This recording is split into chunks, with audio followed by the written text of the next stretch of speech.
Good morning to everyone joining us in the Caribbean region and across the world to this launch of the United Nations Global Funding Appeal for the La Soufrière Volcano Response in Saint Vincent and the Grenadines, as well as affected countries. I would like to start by establishing protocol for this event.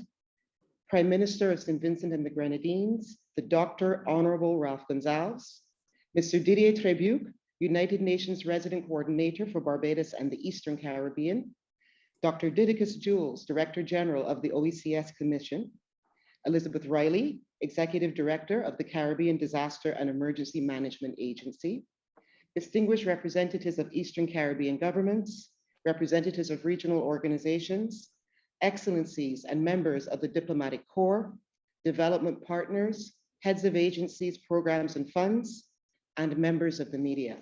Again, I would like to welcome all of you, everyone joining us for this event.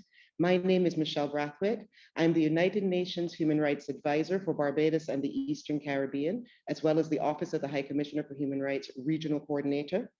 And again, we are here together for this launch event for the volcano response in Saint Vincent and the Grenadines and the surrounding area.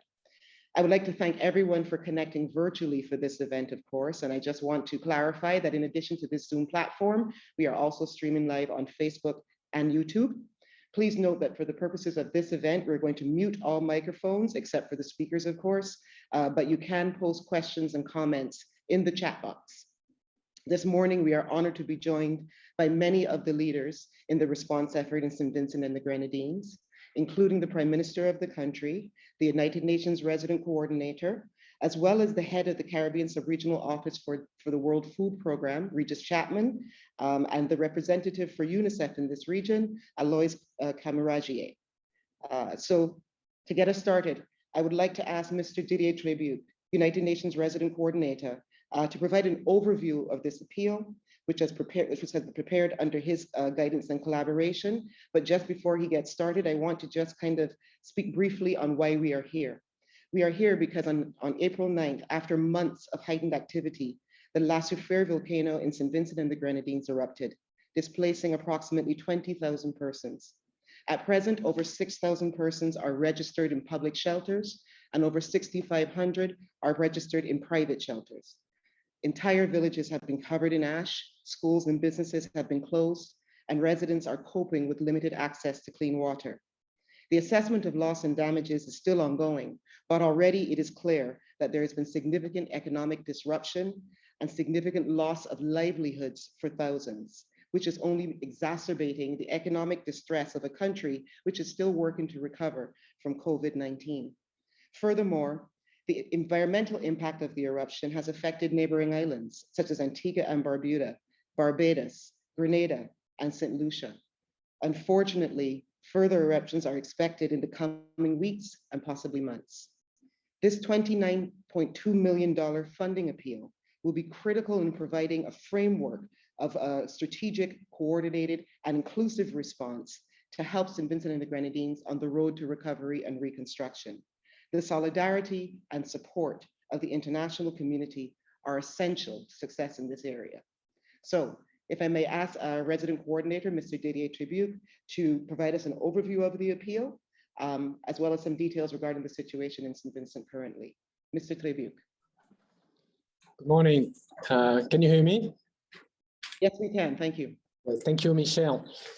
Normal, Dr. Ralph Gonsalves, Prime Minister of St. Vincent and the Grenadines, other government ministers, representatives, excellencies, ambassadors, and development partners, the Director General of the Organization of the Eastern Caribbean States, Dr. Didacus Jules, Elizabeth Riley, Executive Director of CDEMA, my colleague from the UN team, those accompanying me today here from WFP, UNICEF, PAHO, and all my colleagues connected by distance, members of the media, really, and everyone joining us by live streaming. Thank you very much for being here with us today. It's really a privilege for me to be here in Saint Vincent and the Grenadines, accompanied by my colleagues and prime ministers and the members of the government, as well as my other UNST colleague connected by distance. It's also heartening to be with the people of Saint Vincent and to witness firsthand the resilience shown by Vincentians across the island in the face of devastating circumstances. Prime Minister, we went on Sunday together to visit several areas, including into the red zone on the East Coast, up to Sandy Bay. And we'll see videos about what we saw later today in this event. And I can only describe the level of impact of the ashes and the rumbling combined with rain as apocalyptic and desolation. Some roofs have collapsed, for example, the school of Sandy Bay, due to ashes accumulated with rains. Crops have been devastated, amongst others. And the widespread disruptions caused by this event to your beautiful country and its courageous people will really forever be engraved in my mind. The devastating impact of this event on thousands of people is undeniable. However, after witnessing the wide efforts deployed so far by your government, Prime Minister, and the people of Saint Vincent, I'm also full of hope and must congratulate you. There were no deaths. Prime Minister, you can count on the UN as your partner, working with your government and regional institutions such as CDEMA and the OECS to ensure a swift response and a resilient recovery. The launch of this UN Global Funding Appeal for the Soufrière Volcano Response in Saint Vincent and the Grenadines and neighboring affected countries reflects the commitment of the entire United Nations family to Saint Vincent and the region. The same was expressed by the UN Secretary General, Antonio Guterres, when he conveyed a few days ago his deepest solidarity with the people of Saint Vincent and the Grenadines and the region.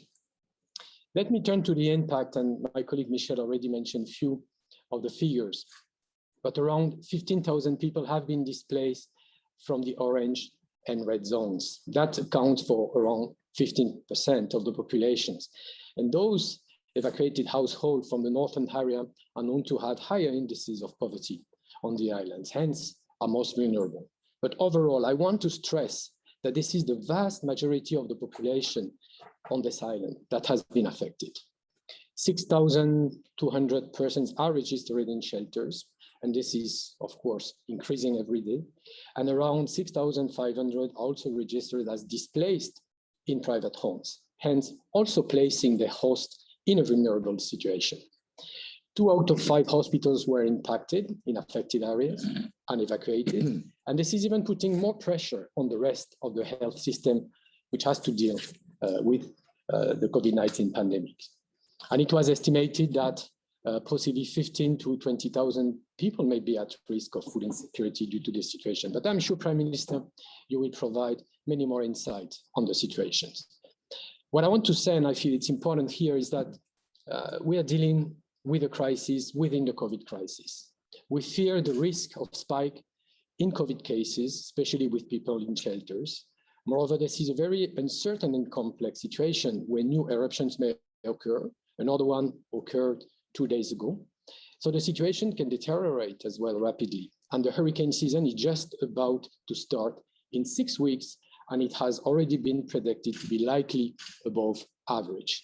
And this simply illustrates the complex layers of challenges that seeds face and that once again, we have to overcome. The impact of ash falls and rumblings for these disasters are diverse. Limited reliable to access to water, even though this is being reconnected progressively. Limited access to food given the situation, even though a lot is being done to currently in the short-term feed people. Loss of the assets in terms of houses, but also community infrastructure, crops and livestock. Health facilities being affected. The loss of livelihood for the families is undeniable. The disruption in the continuity of education, and many schools are currently used, even though closed, but used as shelters. We also face an immense challenge in terms of logistics, both for the cleanup, but also the repairs of those affected infrastructures and buildings, and also right now, a challenge for the delivery of the assistance. And I'm sure again that Prime Minister, you will further elaborate on this and many more. I wish to stress that the ashfall has also affected other countries like Barbados, especially St. Lucia and Grenada as well. And this may compromise in those islands too, the public health, infrastructure, agriculture, and tourism across all the islands. So regarding the UN response, Prime Minister requested the assistance of the United Nations, and we also received a request from Barbados. And as a result, the UN has mobilized humanitarian interventions across its various agencies. Currently, WFP, UNICEF, PAHO WHO are the first responders on the ground and with me today, and others like FAO, UNFPA, or UN Women have donated several supplies.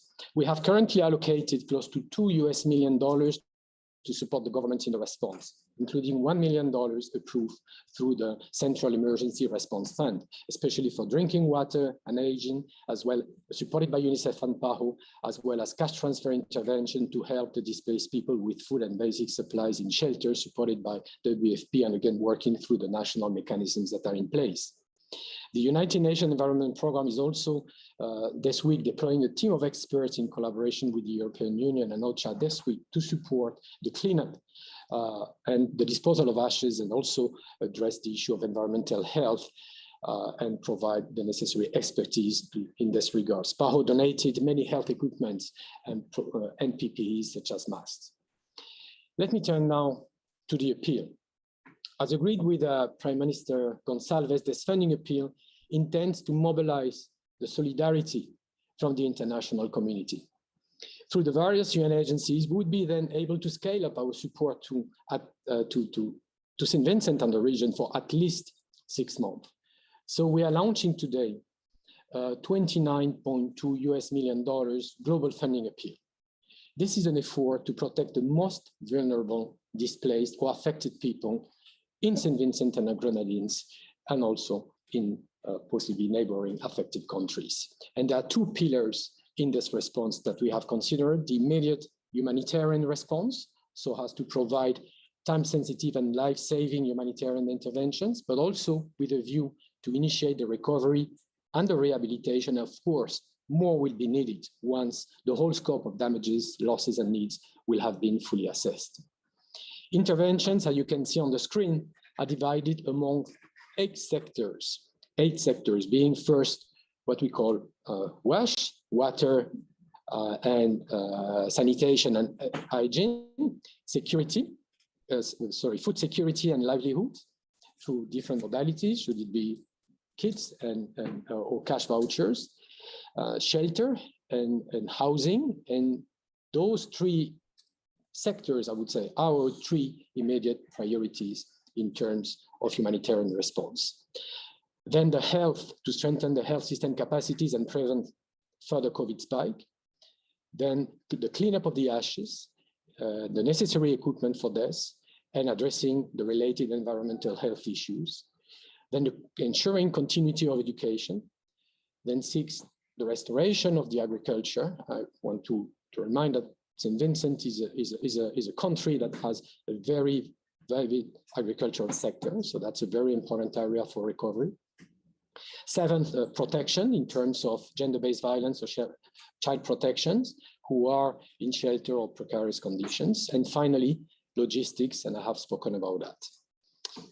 So, Excellencies, ladies and gentlemen, I really want today to launch a call for action. Greater international support is urgently needed. This will allow us to rapidly scale up our support to the government and the people of Saint Vincent to respond to this growing humanitarian crisis unfolding before our eyes. We have no time to lose, as we have to prevent a multiple crisis scenarios. It is with this in mind that, along with my colleagues from the UN team from Barbados and the Eastern Caribbean, and with Prime Minister Gonsalves here today, we make an urgent appeal to ramp up international solidarity and support for Saint Vincent and the Grenadines and the other affecting neighboring countries through an immediate contribution to this UN global funding appeal as one of the vehicles that is being offered amongst others. So I would like to thank you, ladies and gentlemen, for being with us today. I thank you, Prime Minister, for the trust, and let us endeavor to work together. And I'm sure you will agree with me, Prime Minister, let us really truly be our brothers and sisters keeper. Thank you. Thank you very much, Mr. Trebucq, for your comments with regard to the dire circumstances right now in Saint Vincent and the Grenadines, the priorities for the humanitarian response, and again, highlighting the SIDS vulnerabilities, especially in natural disasters. But now I would like to actually speak a little bit more about the situation in Saint Vincent and the Grenadines. So it is my honor to invite the Dr. Honorable Prime Minister of Saint Vincent and the Grenadines, Ralph Gonsalves, to give the keynote address for this event. Thank you very much, Prime Minister. Thank you very much, and good day to everyone. I first of all want to say how appreciative we are in Saint Vincent and the Grenadines to the United Nations for the launch of this Global Appeal Fund.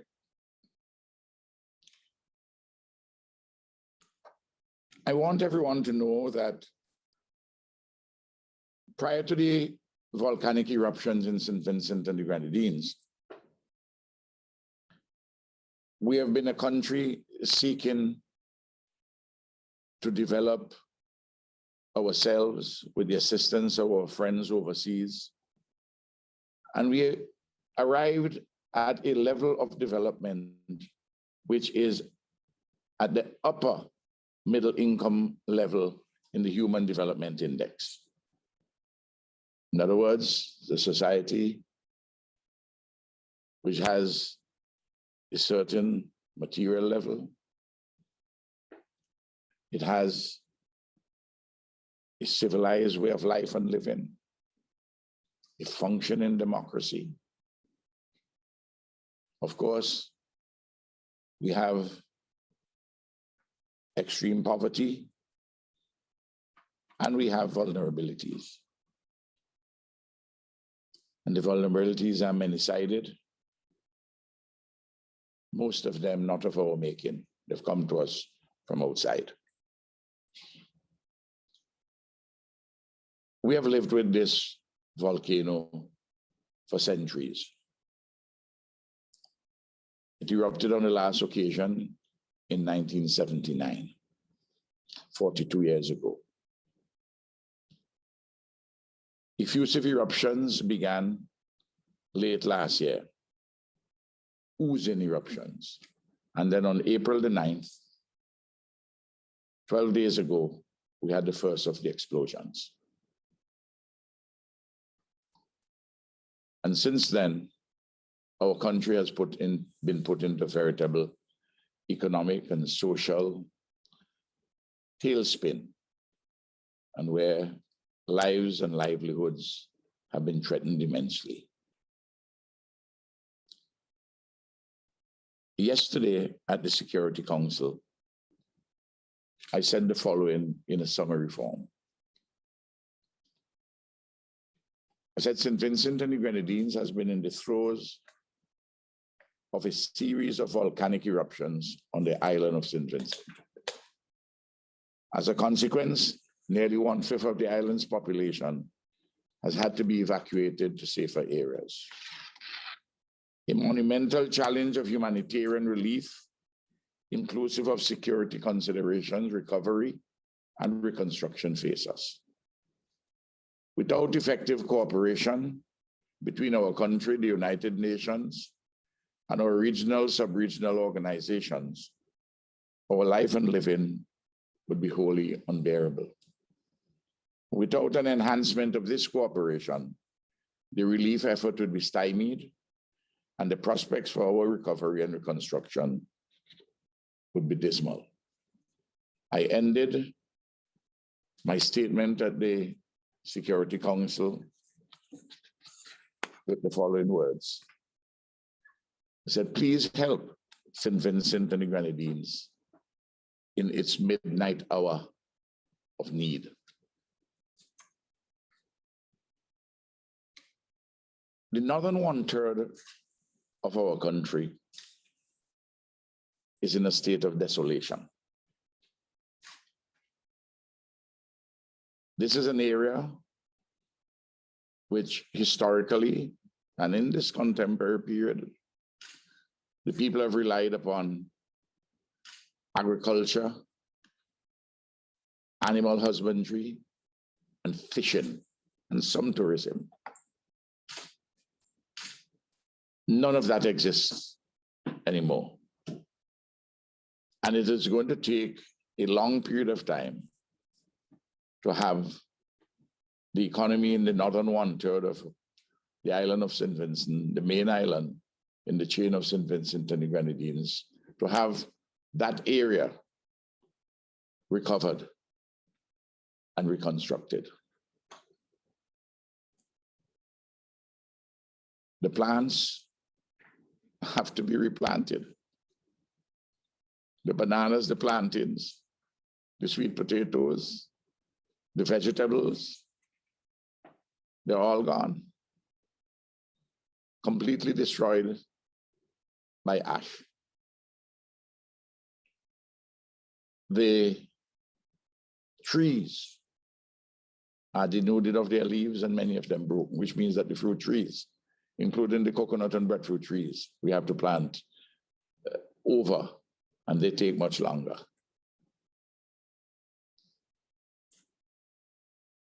People are not going to be able to go back into that area for quite a while. As has been indicated, over 12,000 persons are either in 88 shelters, emergency shelters run by the government, or in private homes. People, families and friends and strangers have opened their homes to those from the northern 1/3 of the country. In addition to taking care of those persons in shelters, to put a roof over their heads, we have to feed them every day. We have to attend to them in terms of their medical needs. We have had to provide water. We had to truck the water in, and the water has had to come from neighboring islands. Thankfully, we are getting back the system bit by bit, but it is still way short of what is the normal situation. There are problems involving with sanitation. Actual human conditions of life and living. They're terribly affected. The schools have been disrupted because most of the shelters are schools, primary and secondary schools. You can just imagine not just the impact on the education of the children, but the psychosocial pressures which have been brought upon them and their parents and their families.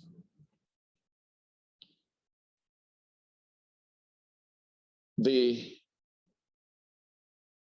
issues really here are matters which we just cannot handle by ourselves. We're a small island developing state. We have been the victims of climate change, and we don't produce the greenhouse gases. That has come to us from outside. COVID didn't originate here, but we have to address it. And we have been addressing it for the past year and a bit. A small country with limited resources, but a resilient and hardworking people,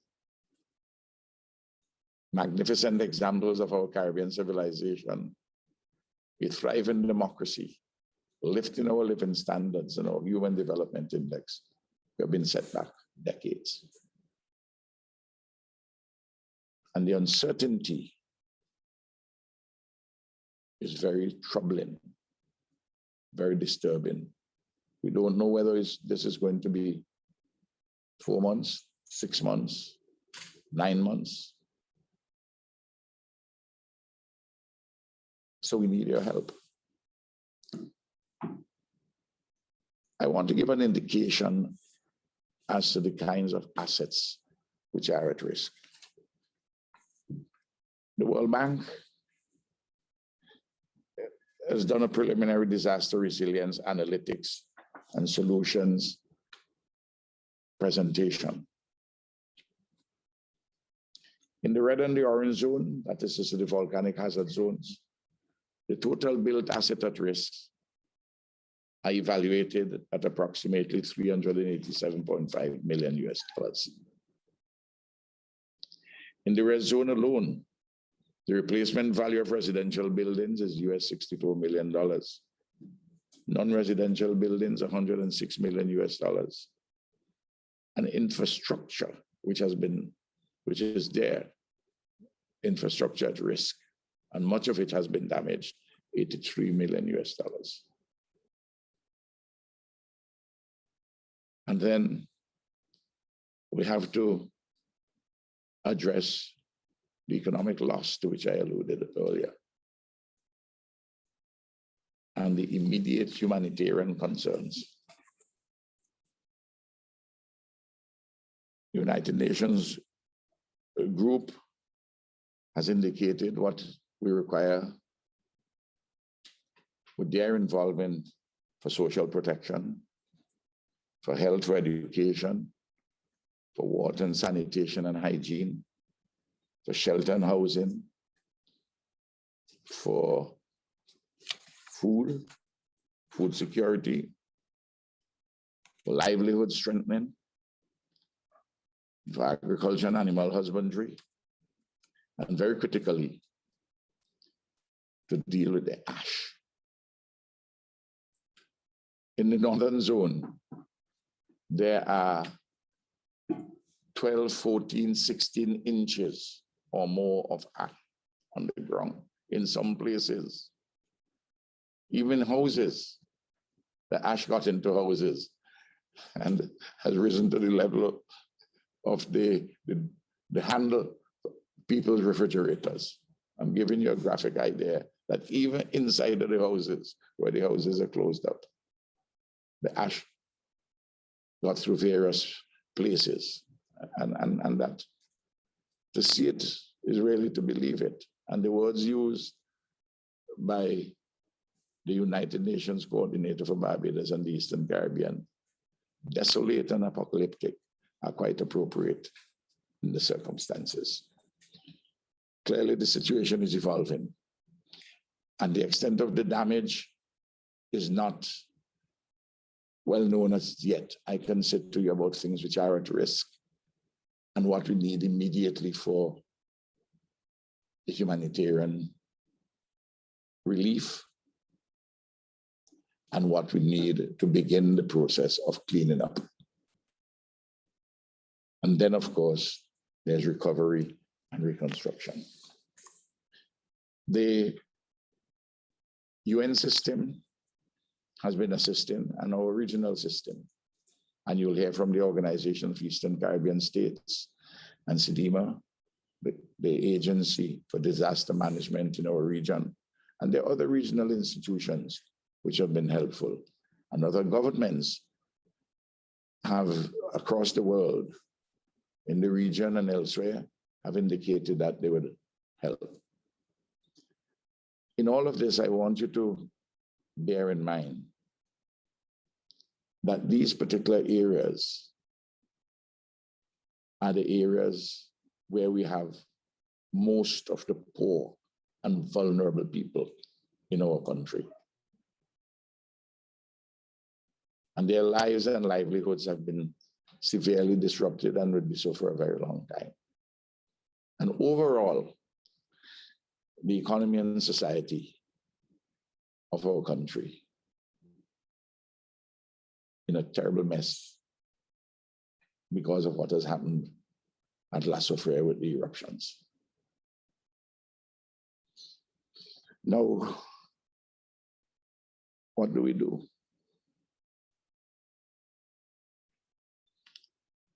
The global community can shrug their shoulders and say, well, this is just another disaster.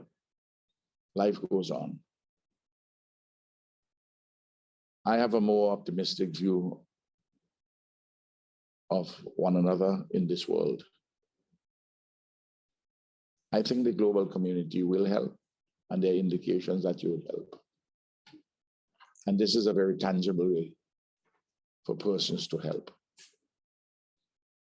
We have a UN system which is up and running. It is legitimate. It is something which is endorsed by the government. Similarly, the Organization of Eastern Caribbean States, they have a platform for assistance. So too, CDEMA, and our own government has its disaster relief fund, and its missions overseas have set up accounts and platforms for persons to assist. I know that other entities may wish to raise money to help us. I just want to caution that those who are giving, unless you are sure that that entity has been authorized by the government of Saint Vincent and the Grenadines, that you have available to you other avenues like this platform of the United Nations, this global appeal which we are making. In 6 weeks' time, the Atlantic hurricane season begins. It's predicted to be a more than active season. We have pre-existing challenges. We have COVID, we have the volcanic eruptions and the looming Atlantic season, the hurricane season. You may say that that's a lot for us to bear. We can bear it with your help. And one way in which you can help is to support this United Nations Response Global Appeal Fund.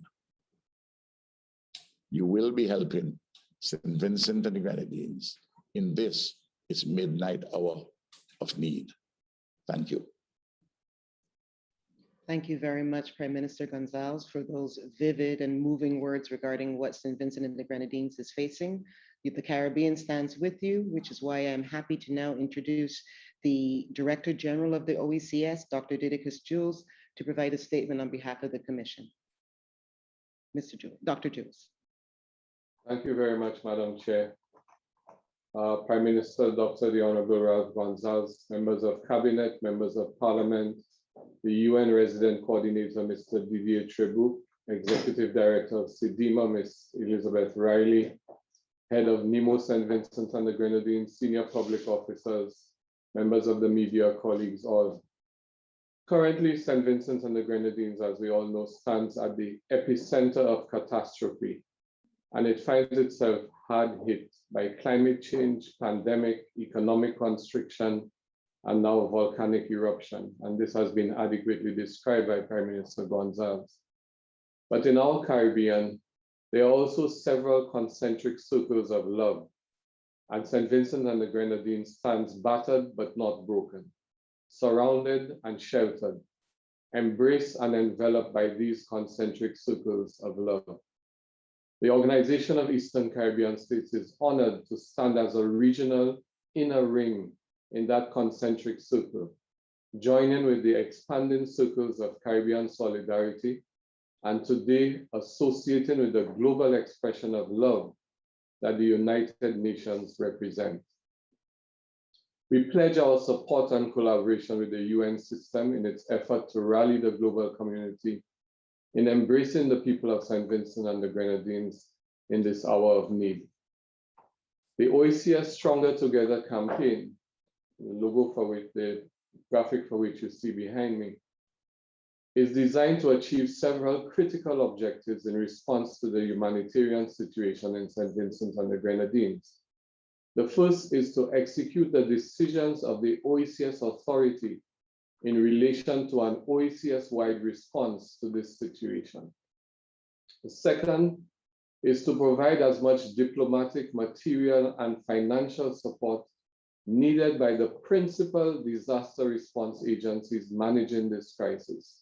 And that is CDEMA, the seismic unit of the University of the West Indies, the regional security system, and CAFA. And it is important that we not overlook the importance of CAFA in this compounded situation of volcanic eruption in a time of COVID. To establish also a coalition of private sector philanthropic foundations and other sources of financial, material, and technical assistance to the government of Saint Vincent and the Grenadines. And in so doing, to bring to this circle of solidarity new sources of support that may not have been previously available.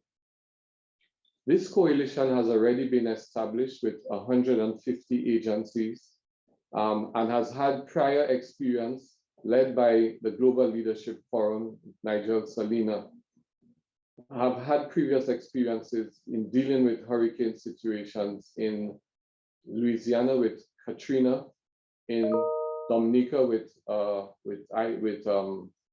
Maria, and with Dorian in the Bahamas. The work of the coalition is being overseen in this instance by an advisory board that we have established for the purposes of transparency and accountability, that is being chaired by the Right Honorable Sir Dennis Byron, former president of the CCJ, and comprising also a senior political representative of the government of Saint Vincent and the Grenadines in the person of Minister of Finance, the Honorable Camilo Gonsalves. All assistance mobilized is being channeled to the support the lead agencies in this disaster and to the government of Saint Vincent and the Grenadines. Prime Minister Gonsalves has already urged persons to be careful with the sources to which they provide assistance and has identified those that are recognized by the government of Saint Vincent, including their own disaster fund.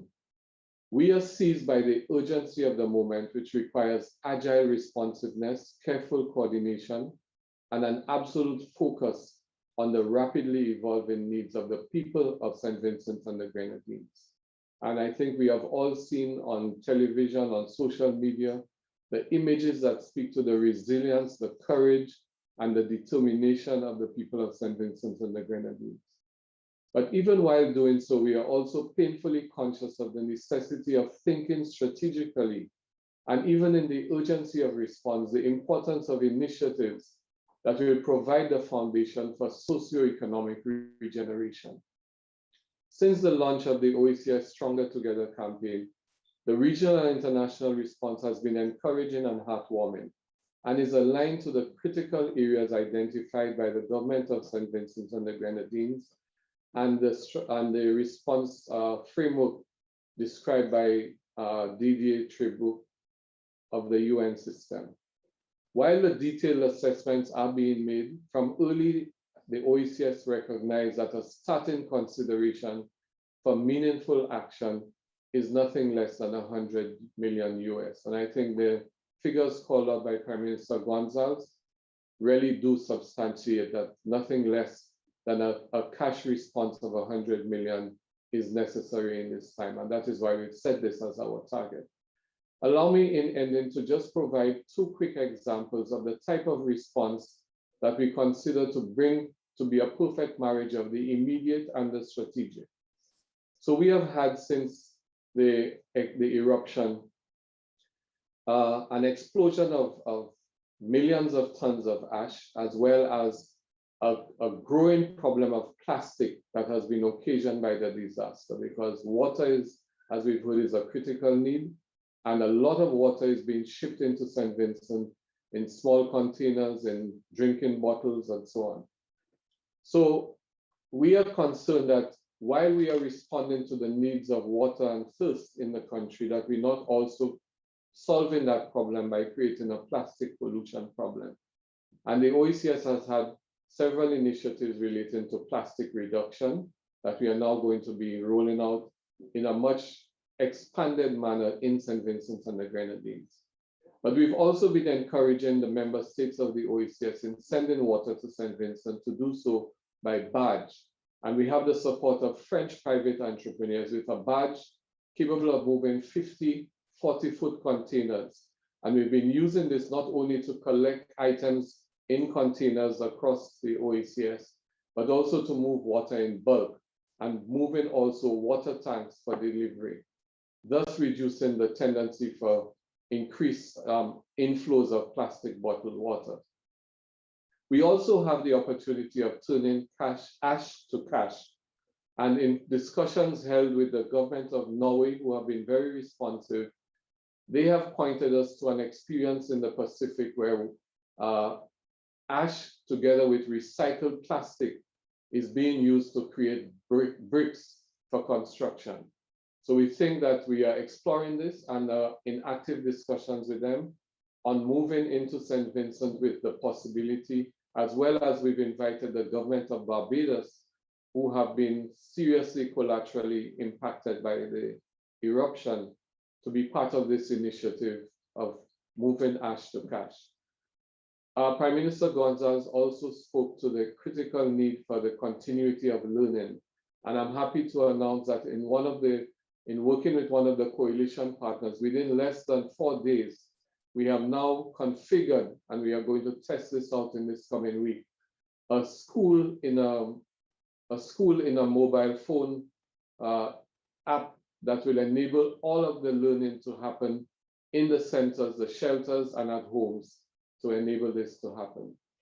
We therefore strongly align with the efforts being made, and we want to support and encourage the people and the government of Saint Vincent and the Grenadines to keep their courage up. We are with you in the Caribbean, and we will be with you through this long, dark night to a journey of regeneration and hope. Thank you very much. Thank you very much, Dr. Jules, for those words, those encouraging words of solidarity and support. I would now like to hand over to another critical partner. Elizabeth Riley is the Executive Director of the Caribbean Disaster Emergency and Management Agency, who will now join us for a few remarks. Thank you, Ms. Riley.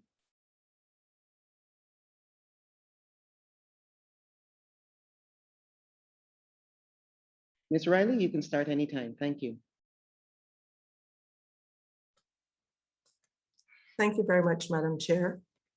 Dr. the Honorable Ralph Gonsalves, Prime Minister of Saint Vincent and the Grenadines, and members of Cabinet, Mr. Didier Trebucq, United Nations Resident Coordinator for Barbados and the Eastern Caribbean, Dr. Didacus Jules, Director General of the OECS Commission, senior officials of the government of Saint Vincent and the Grenadines, distinguished ladies and gentlemen, members of the media, good morning. The Caribbean Disaster Emergency Management Agency stands in solidarity with the government and people of Saint Vincent and the Grenadines. I wish to thank the Honorable Prime Minister and the United Nations Resident Coordinator for inviting CDEMA to be a part of today's launch. I set CDEMA's statement of support for the UN Global Funding Appeal for the Soufrière Volcano Response for Saint Vincent and the Grenadines and the affected countries within the context of three things. First, people. Today's launch is about people. People who are mothers, fathers, sons and daughters, whose lives and livelihoods have been disrupted, in many cases permanently. It is also about supporting the work of those people whose actions will alleviate that suffering. I take this moment to salute Ms. Michelle Forbes, Director of the National Emergency Management Organization, and the team of the National Emergency Management System, who continue to work tirelessly and at great personal sacrifice. I also salute the people and institutions of the Caribbean community, which have rallied in support of Saint Vincent and the Grenadines through surge support horizontal cooperation arrangements for the Emergency Operations Center, damage assessment, and relief management. This is being delivered through the CDEMA Coordinated Regional Response Mechanism. I thank the UN for its commitment to supporting the persons impacted and the work of those who lead in alleviating it. This is consistent with the principles of our comprehensive disaster management strategy. Second, partnership. It is no coincidence that the Caribbean Development Partner Group is co-chaired by the CDEMA Executive Director and the United Nations Resident Coordinator. This reflects the importance of the partnership between the regional and the international. The reality is that we can accomplish so much more working together than working apart. I wish to thank the UN family for its commitment to partnership within the context of the national level governance structures and the regional response mechanism. And finally, possibilities. As we meet today, in the midst of the humanitarian response, we must also cast our eyes forward to recovery and the vision for a more resilient future for the government and people of Saint Vincent and the Grenadines.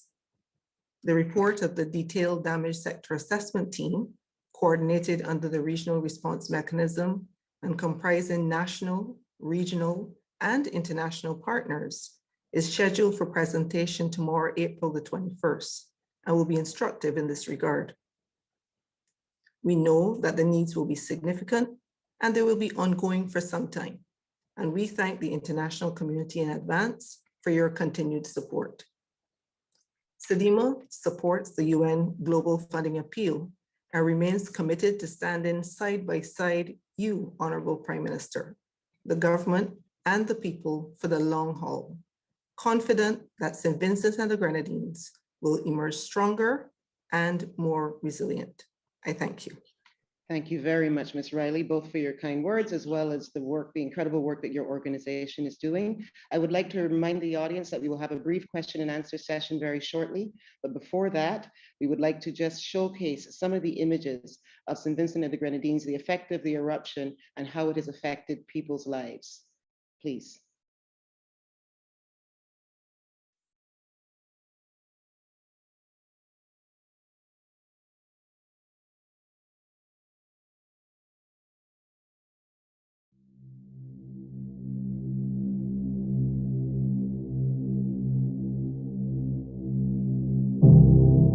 Watching flowers dropping in, rivers come down here, take me away. I must say, we are in a bad state right now. The condition up here, not pretty. There's a lot of damaged houses. When we travel another 5-7 minutes, you will see you'll be entering the major part of the Red Road. You see rivers all there?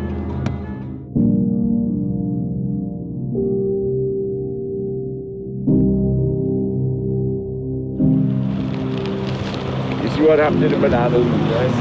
So as you go further up, you can look at these palm trees. Normally, the leaves are very much upstanding. Yeah.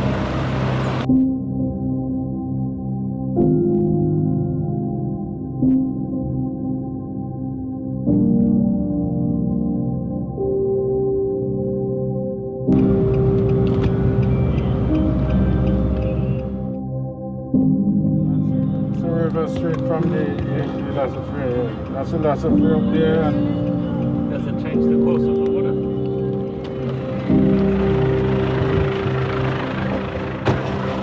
That's the mountain up where La Soufrière is. This, you see this as a little stream. But when that rains in the mountain and you don't see it down here, this becomes a deluge. They've washed away vehicles. All that is no ash. This is all no ash. All this.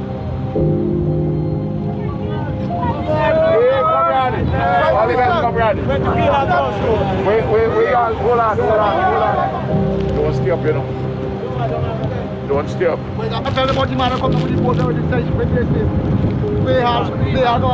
Right, where you'll get food.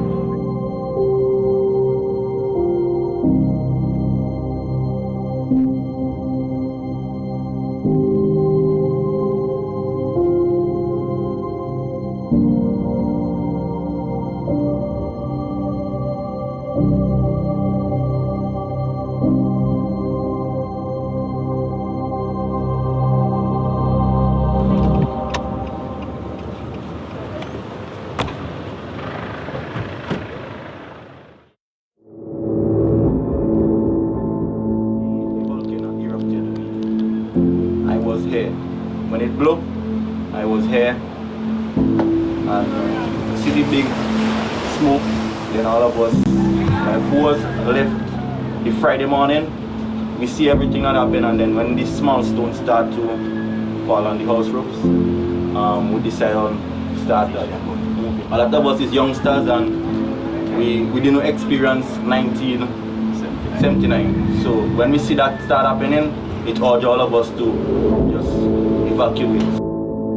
The red zone was very difficult, but we still make it.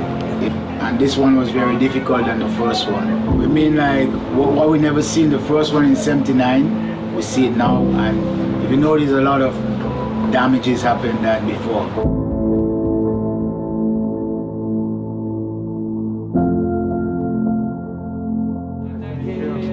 Suzanne is a good friend of mine for years. She's a very strong farmer, a strong woman in every respect.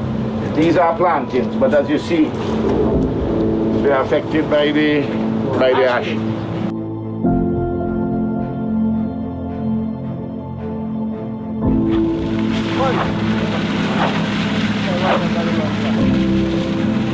Because the farms are so badly damaged, those farmers and their workers would have an income problem in the upcoming period. We have to begin to consider setting up a strategic supply of water at the domestic level, at the home level. My name is Ephraim Sam, 79. I was around, and I never really see anything like this yet.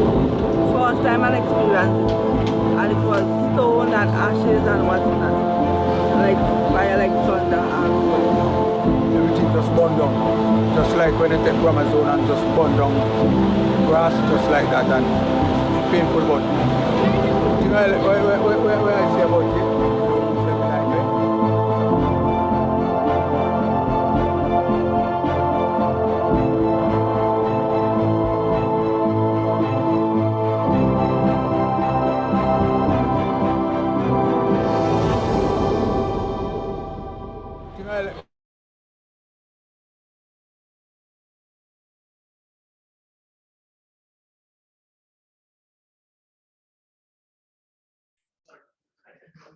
On the heels of that incredible video showing some of the devastating images from Saint Vincent and the Grenadines, I would now like to open up the question and answer session to the media.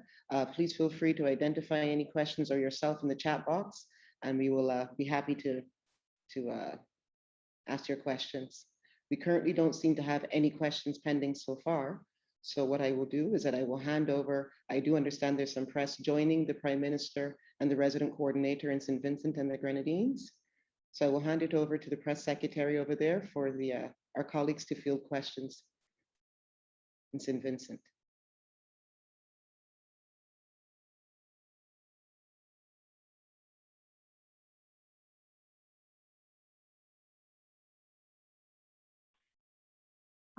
Does the Prime Minister or Mr. Trebucq have any questions? Prime Minister, morning. Robertson Henry. There's a microphone here. Morning to all. My name is Robertson Henry. I'm actually representing Reuters. Prime Minister attempts were made to provide evacuation avenues for persons. And those persons have refused or been reluctant to evacuate to other countries. How difficult is that making the recovery process?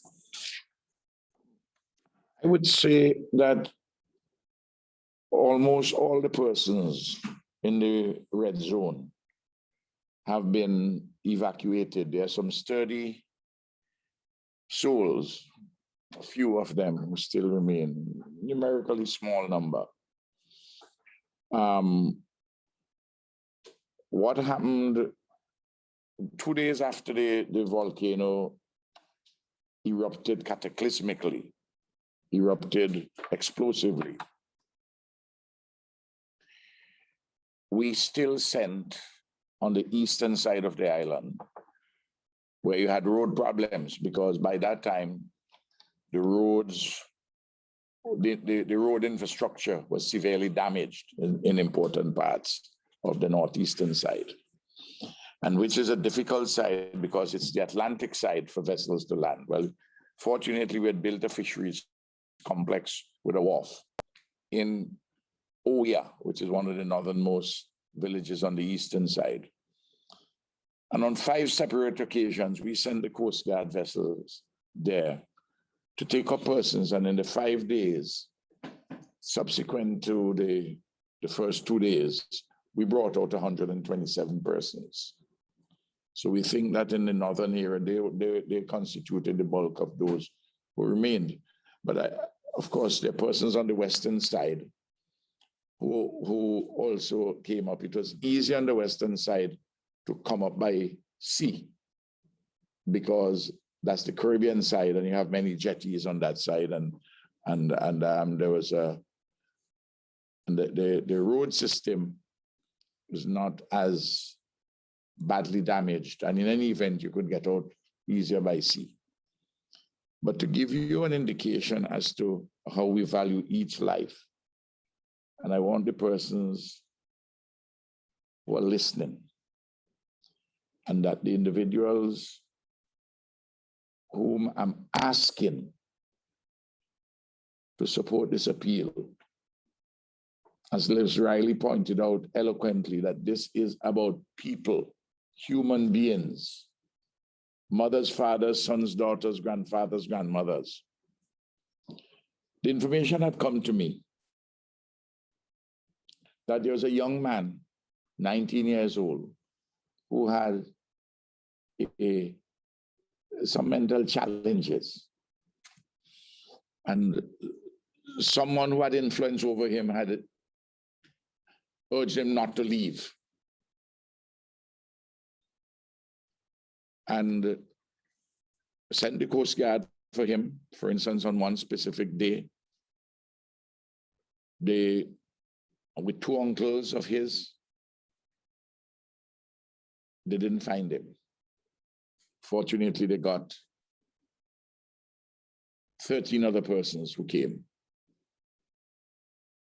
And on the last occasion, well, I asked the commander of the Coast Guard, and the commander naturally presented all the reasons, logically, why they shouldn't go back, because the seas were dangerous.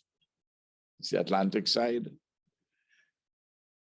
We're putting the Coast Guard, men and women, at their lives at risk. This is an expensive business. The ash was damaging the engines of the Coast Guard vessels.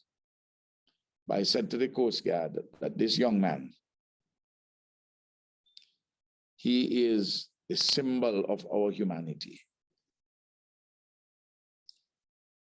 He is the manifestation of our hope, of our faith. He represents, like every individual, our future. And thankfully, the commander of the Coast Guard sent his team again with the 2 uncles. And on this occasion, we got him out with 11 other persons. That's the final time we went up there. And with a couple of goats and a dog. So every single individual is important to us. And we have a very strong family sense, and there's a great social solidarity in the country. And it is so in the Caribbean as a whole, not just with CARICOM, the Caribbean community and the politicians and the governments, but with ordinary people. And that solidarity will help to see us through. But we need help. We need technical assistance in a number of different areas, and we need financial resources to help us in this humanitarian relief period and for the reconstruction. But without this social solidarity among our people, the humanitarian relief effort would not be very successful. And our recovery and reconstruction would be suboptimal. Thank God, this social solidarity is evident in the number of families who who took in their friends and families and strangers. But those persons are vulnerable. They have to be fed. The children have to be schooled. And then, of course, there are those in the shelters. And that is why, for all the reasons spelled out and with the subheadings provided by the UN group and endorsed by the government of Saint Vincent and the Grenadines, we need the resources to do things, not to make people live normally, because you can't live normally when you're outside of your homes and the area is still in a state of desolation, but to live as normal as is humanly possible in all these terrible circumstances. Thank you. Thank you very much for your response, Mr. Prime Minister. I would now like to acknowledge that the Cuban ambassador has indicated a desire to make an intervention. If I may ask the Cuban ambassador to unmute his mic and provide a brief 30-second intervention. Thank you. Yes, thank you very, very much. Distinguished PM, Ralph Gonsalves, distinguished coordinator of UN, OECS Commission, and CDEMA representative. A very short statement. We, in the Caribbean, we have been the lucky one. We don't only have the wonderful resilience, brave people, and a very nice Caribbean sea. Mother Nature gave us also strong winds, hurricanes, volcano eruption, and destruction. But, Prime Minister, sister, and brother, you could always count on that usual assistance from Cuba. We have been assisting Saint Vincent and the Grenadines for long years with the Medical Brigade. On the occasion of the COVID-19, we sent a team of doctors and nurses, and right now, every one of them are assisting our brothers and sisters. We knew that our President of the Republic, Diaz-Canel, as well as our Minister of Foreign Affairs, Bruno, sent a message to you indicating our willingness to cooperate in the assistance of Saint Vincent as the Grenadines.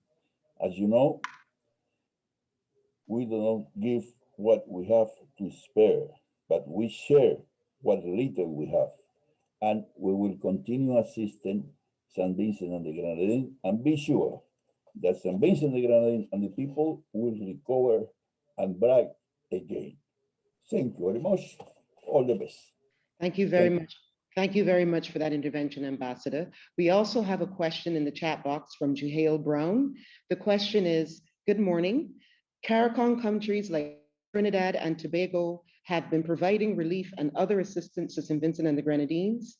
Should there be a special funding arrangement for regional bodies, such as CARICOM, for events like natural disasters to better streamline the financial response to such events and ensure that money goes to where it's supposed to go? Further, what guarantee is there that money being donated to the UN or the governments from other countries and organizations will go to where it needs to go in Saint Vincent and the Grenadines? This is from a reporter in Trinidad and Tobago. I would like to present that question to either the Prime Minister or Mr. Trebucq. Thank you. I will answer the general aspects and the specific issue concerning those for the UN, what comes on the UN, this UN appeal that the UN rep would answer. We have existing some mechanisms. There is, first of all, to address natural disasters, we have the Caribbean Catastrophe Risk Insurance Facility, the CRIF. It doesn't cover, the premiums don't cover volcanoes. However, the CRIF has donated as a ex gratia payment. Because we have been, Saint Vincent and Grenadines has been part of CRIF since 2007. They gave 2.2 million US dollars, 6 million EC dollars. There is a CARICOM development fund within the revised Treaty of Chaguaramas. And that fund provides certain developmental funding. Then there is, of course, the Caribbean Development Bank, which is a developmental institution, which, again, we can get a certain amount of funding.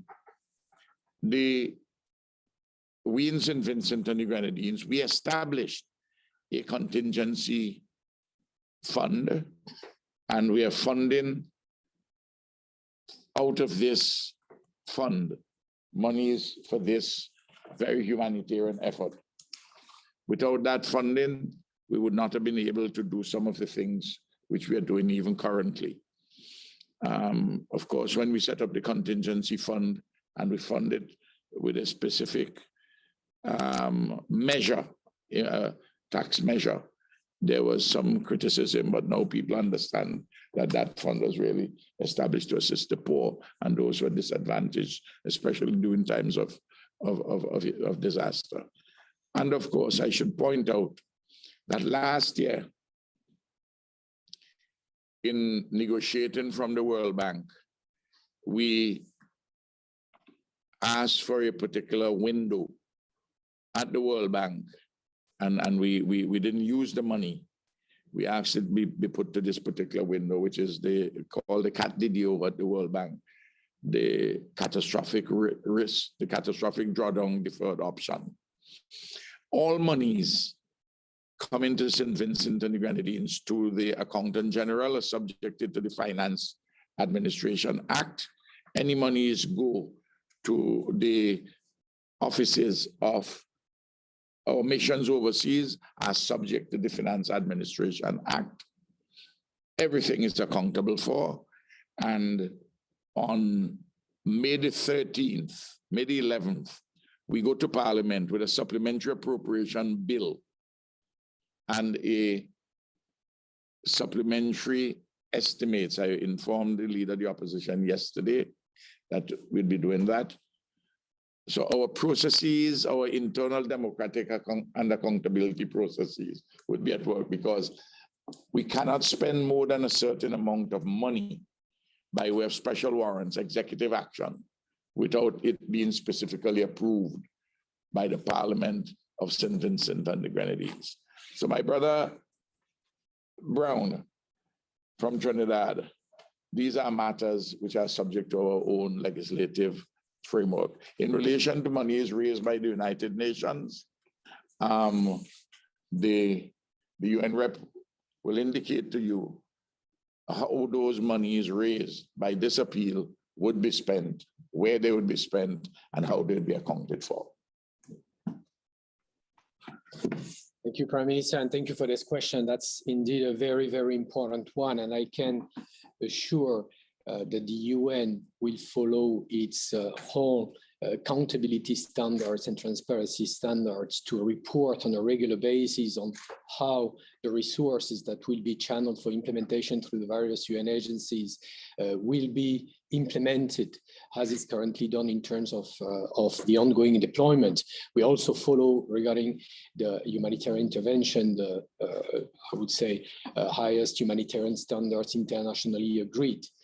We have also set up coordination mechanisms, as this funding appeal, which represents the response plan of the UN system, is going to be our framework for all the UN system agencies, funds and programs to work together under coordinated, transparent mechanisms that is going to provide not only to the contributors, the donors, but also the people of Saint Vincent and the Grenadines, our national government counterparts, full information, because we are working with them on the ground on a daily basis. And I want to say that all those resources that are going to be raised and turned into concrete activities, support to the people, to the families that are currently suffering, will be in support of all the national mechanisms that is in place. National ownership for the UN system is critical, and that will be our main objective, to strengthen national capacities, to make sure that we build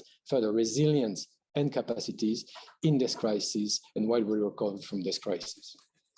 Thank you very much. May I just say that I omitted to mention that that CDEMA is interfacing, and we have asked it to interface with agencies, development agencies, for whatever funding come from certain development agencies, and they will work with the government of Saint Vincent and the Grenadines, and they have their own accounting and transparency procedures. I just want everyone to know that while we have been, over the last 45 minutes or thereabouts, we have been getting bouts of shaking of this building, indicating that there's some great movements which are affecting us. I think, did you feel them, Didier? Did you feel the shaking? A little bit. You felt it a little bit. I don't know how, Michelle, you felt it. I don't know how big is it? It is, but it's, well, I just say that. I just felt it. The journalists, you guys felt it too? Yeah. Okay. Sorry, not just guys, but also the young ladies. Thank you very much for your response, Prime Minister, as well as Mr. Trebucq. I would like to acknowledge that the Embassy of Venezuela has also reiterated its support to Saint Vincent and the Grenadines during its recovery effort. We now have a question from our colleague at UK Aid, Stefan Kossoff. Please go ahead, unmute your mic and ask your question. Thank you. Prime Minister, Didier, other esteemed colleagues, I hope you can hear me well. Firstly, thank you so much for setting out in such graphic and moving terms the scale of destruction and the human impact in St. Vincent and the Grenadines, but also for underlining some really life-affirming stories of resilience, solidarity, and courage from those most affected and people working at the coal face or volcano face, I should say. Apocalyptic was the term that you used, Didier. I think existential would be another appropriate adjective to describe the scale of the challenge faced by the people most affected, but also the country more generally. And with that in mind, Prime Minister, I know you've had an opportunity already to speak with our Minister, Lord Ahmed, over the last week, but I want to underline once again that the UK stands shoulder to shoulder with the people of St. Vincent and the Grenadines. As you know, we've already provided some initial support through CDEMA to support the emergency effort on the ground and all the various damage and needs assessments that are taking place now. We were also a major contributor to the UN SURF, which Didier has said already has been mobilized. We stand ready to provide further support in response to this appeal. And going forward, we also hope to use our substantial bilateral development program to support the long-term recovery effort. And Prime Minister, our collaboration on the St. Vincent port with the Caribbean Development Bank becomes even more important in this regard. I just had a couple of quick questions I would like to ask. I'm sorry to interrupt, but we are on a very short schedule, so if you could ask your questions very quickly. Thank you. Okay, 2 questions. One, we're really concerned about issues around vaccine hesitancy. And I know the Prime Minister was concerned about this even before the volcano struck. It'll be useful to understand how those issues are being tackled in the context of the crisis to ensure we avoid the worst of a multiple overlapping crisis in St. Vincent. Second question to the UN, really useful to set out the breadth of the appeal response here. We'd be really grateful to have a further breakdown of the individual areas and activities that are being proposed so we can calibrate our UK response. I'd be grateful to hear from Didier about when we will receive such a breakdown, and also how the UN is working alongside other actors, including the World Bank and the IFIs, to ensure the most effective collective response to the challenge that we face. Thank you very much. Thank you very much for your questions, Mr. Kossoff. Didier, did you want to respond quickly? Yes, quickly, and of course we'll be in close contact with all potential contributors and member state donors, such as yourself, anyone who is interested to contribute, and we really count on you to make very quick and urgent contributions. We'll provide the necessary breakdowns by sectors, by specific impact as well, and we work all those details together. So the intention really has been in a very short amount of time to provide has holistic view of the situation in order to mobilize the support from the international community. And in the coming days, we'll be working hand in hand with all of you so that we can operationalize this plan with the necessary details. Should they be financial? Should it be in terms of numbers and beneficiaries and actions to be rolled out? So we look forward to working with you on this in the coming days. Thank you. Thank you very much. Oh, I beg your pardon. I'd like to reiterate my gratitude and that of the people of Saint Vincent and the Grenadines to the United Kingdom government for its ongoing partnership with us and for the assistance thus far in this series of volcanic eruptions. I have spoken on the COVID issue before with the Foreign Secretary of the United Kingdom, Dominic Raab. I have also had a good conversation with Lord Ahmad, who is the Minister of State in the Commonwealth office in that part of the Foreign Ministry. And I'm sure that we will continue to work together. I want to indicate that the royal family has reached out to us, and later today, I would be receiving a telephone call from His Royal Highness Prince Charles, and I want to thank the royal family for their interest in Saint Vincent and the Grenadines and our people. And of course, to all other governments who have provided assistance or who have indicated such. Thank you. Thank you very much for those words, Prime Minister. I'm afraid that we have run out of time for this event right now. However, I would like to let the audience know and to encourage you to connect to a virtual press event, which will be starting at 11 a.m., so very shortly, which will feature again the Prime Minister Gonsalves, as well as the resident coordinator on webtv.un.org. For those who left comments in the chat box, we will do our best to get back to you. But in the meantime, I would like to very much thank everyone who joined us this morning and participated in this event. And of course, I would like to commend the people of Saint Vincent and the Grenadines for their resilience in the face of adversity. And we assure you that you remain in our hearts and our thoughts during this very difficult time. Thank you very much for all of the partners and colleagues who joined us today. I expect that we will all encounter each other as we continue to work on this response effort. Thank you very much again.